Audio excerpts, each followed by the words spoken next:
नमस्कार, आप देख रहे हैं ONOG न्यूज़ और मेरा नाम है नीरज शर्मा।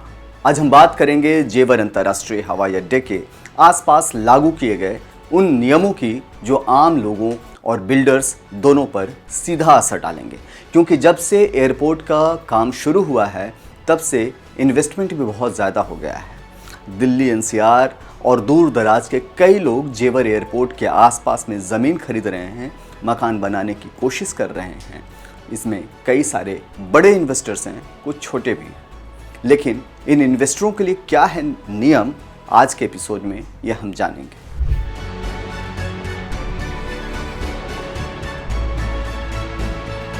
उत्तर प्रदेश में बन रहा जेवर एयरपोर्ट NCR के ट्रैफिक का बोझ कम करने के लिए नहीं, बल्कि पूरे उत्तर भारत की अर्थव्यवस्था को नई उड़ान देने वाला है। लेकिन इस उड़ान को सुरक्षित बनाने के लिए ज़रूरी है कि एयरपोर्ट के आसपास की इमारतें तय दायरे और ऊंचाई से बाहर न जाएं।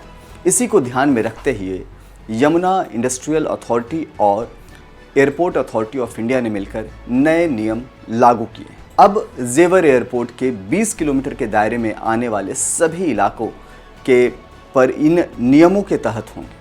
पहले यह दायरा केवल 10 किलोमीटर का सीमित था।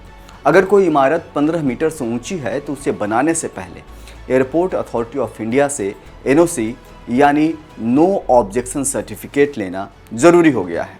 यही नहीं, एयरपोर्ट अथॉरिटी ऑफ इंडिया ने एक कलर कोडेड जोनिंग मैप जारी किया है, जिसमें साफ बताया गया है कि किस इलाके में कितनी ऊंचाई तक निर्माण संभव है। ईडा अब इस मैप के आधार पर अपने बिल्डिंग बायलॉज अपडेट करेगा और नक्शों की मंजूरी भी इन्हीं मानकों के आधार पर दी जाएगी। इसका असर आम नागरिकों और डेवलपर्स दोनों पर पड़ेगा।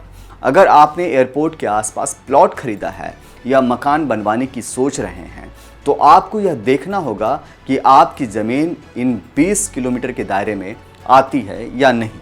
अगर आती है तो निर्माण से पहले एयरपोर्ट अथॉरिटी ऑफ इंडिया यानी AAI से NOC और ईडा की मंजूरी जरूरी होगी।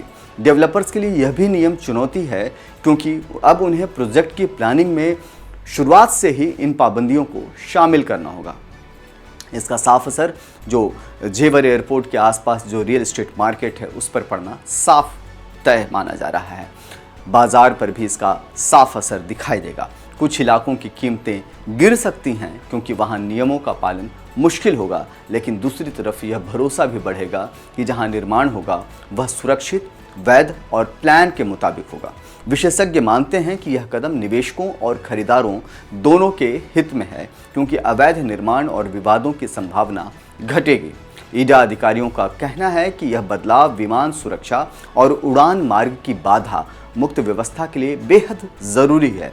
वहीं शहरी योजनाओं का मानना है कि खरीदारों को अब ज़मीन या फ्लैट खरीदने से पहले दस्तावेजों, NOC और मंजूरी की जांच बेहद सावधानी से करनी होगी।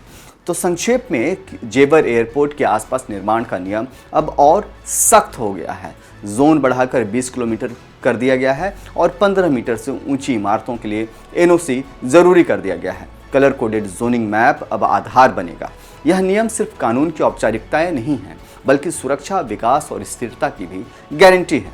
मैं हूं नीरज शर्मा और आप देख रहे हैं ONOG न्यूज़। जेवर एयरपोर्ट से जुड़ी हर बड़ी खबर हम आप तक लाते रहेंगे।